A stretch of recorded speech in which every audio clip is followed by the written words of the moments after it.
ఓం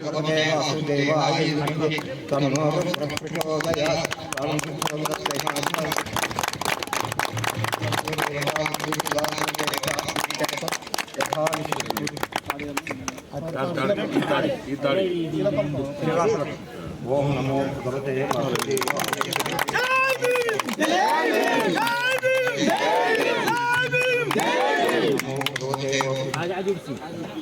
శాసనసభ్యుల గారికి అందుబాటులో ఉండవలసిందిగా కోరుతూ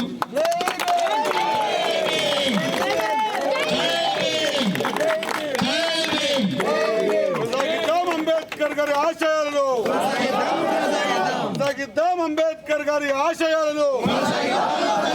జై భీమ్, జై భీమ్. ఆ రోజు ఆయన ఆలోచన సెక్షన్ 3 ప్రకారంగానే ఈ తెలంగాణ వచ్చింది. చిన్న రాష్ట్రాలు ఉంటేనే అభివృద్ధి అయితే అంటే ఎంత లోతైన ఆలోచన. రిజర్వేషన్లు, వాళ్ళ ప్రక్రియ, ఒక రాజ్యాంగము, ఒక చట్టసభలు, ఏ ఊరు ఏం పని చేయాలి, ఎవరెవరికి ఎంత అర్హత ఉంది, ఎవరెవరు వాళ్ళకి హక్కులు ఎట్లా కాపాడుకోవాలనేటువంటి ఒక విశాలమైన గ్రంథాన్ని అందించి నేను యువతతో కోరుతా ఉన్నా, దయచేసి ఇంతకుముందు కూర్చుంటే ఈ ఊరు అక్క చెల్లెలు, మా అక్క చెల్లెలందరూ కూడా, మా అమ్మలందరూ కూడా ఆయనకు దండలు వేస్తా ఉన్నాం. నేను కూడా పెద్ద దండ వేసిన, నాతో పాటు 100 దండలు వేసిండ్రు. దండలు వేసినంత మాత్రం అంబేద్కర్ గారు మనం పూజించినట్టు కాదు, దండలు వేయడం కాదు, ఆయన చూపించిన మార్గంలో మనం ఎంత నడిచినామో అది ఇంపార్టెంట్. మనం ఆయన చూపించిన మార్గంలో నడిచినప్పుడే మనం నిజంగా ఆయనకు ఘనంగా నివాళులు అర్పించిన వాళ్ళం అవుతాం. కాబట్టి ఖచ్చితంగా ఈ అభ్యుదయ భావాలతో, ఓ మంచి ఆలోచనతో కుసున్నా లేచిన ఇటుకెళ్ళి పోయేవానికి వచ్చేవానికి అంబేద్కర్ గారు కనిపించగానే మార్పు రావాలి, ఎంత పెద్ద మార్పు రావాలి. అర్థమైందా? ఈ అంబేద్కర్ గారు విగ్రహం ఉన్నందుకే కదా వేదిక మీద వసంతన్న ఆశ్రయ ఇద్దరు దండలు మార్చుకున్నారు. ఎప్పుడైనా మార్చుకున్నారా? ఎప్పుడైనా సాధ్యమైనదా? అది అంబేద్కర్ గారి పవర్ఫుల్. ఆయన కంటసు పడిందంటే ఎవరైనా అన్ని మర్చిపోవాలి, దండలు మార్చుకోవాలి, ఏకం కావాలి, గరీబుల కోసం పనిచేయాలి. ఏమన్నా తప్పు చెప్తూనే ఉన్నా. ఇది మామూలుగా కాదు, అంబేద్కర్ గారు బలమే. ఆయన వేదికనే కదా.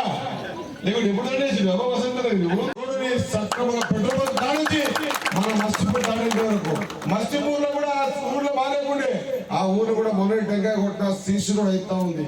నేను ఈ ఊర్లో ఉన్నటువంటి ప్రతి ఒక్క నాయకుడిని తెలియజేస్తా ఉన్నా, ప్రతి ఒక్క కుటుంబ సభ్యులు తెలియజేస్తా ఉన్నా. గత 10 సంవత్సరాలు ఒక్కరు కూడా కూపన్ కార్డు చూడకపోతుంది.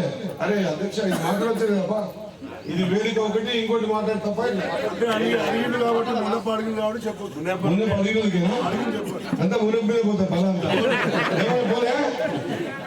ఈ ఊర్లో ఏ ఒక్కరికి కూడా కూపన్ కొత్త కార్డు వచ్చి లేకుండా గత 10 ఏళ్లలో. కానీ నేను మాటిస్తా ఉన్నా, ఖచ్చితంగా ఈ వారం 10 రోజుల్లో అర్హులైన ప్రతి ఒక్కరు ఎవరైనా ఉంటారో వాళ్ళకందరికీ కూడా కొత్త కూపన్ కార్డు ఇచ్చి, ఆ కూపన్ కార్డు ఒక్కొక్క వ్యక్తికి 6 కిలోల సన్న బియ్యం ఇచ్చి, దొడ్డు బియ్యం ఇస్తే మీ పిల్లలకు పెట్టే పరిస్థితి లేకుంటుండే. దొడ్డు బియ్యం ద్వారా మీరు పిల్లలకు సన్న బియ్యం కొనుక్కొచ్చి ఇది అనుకునే పరిస్థితి వస్తుండే.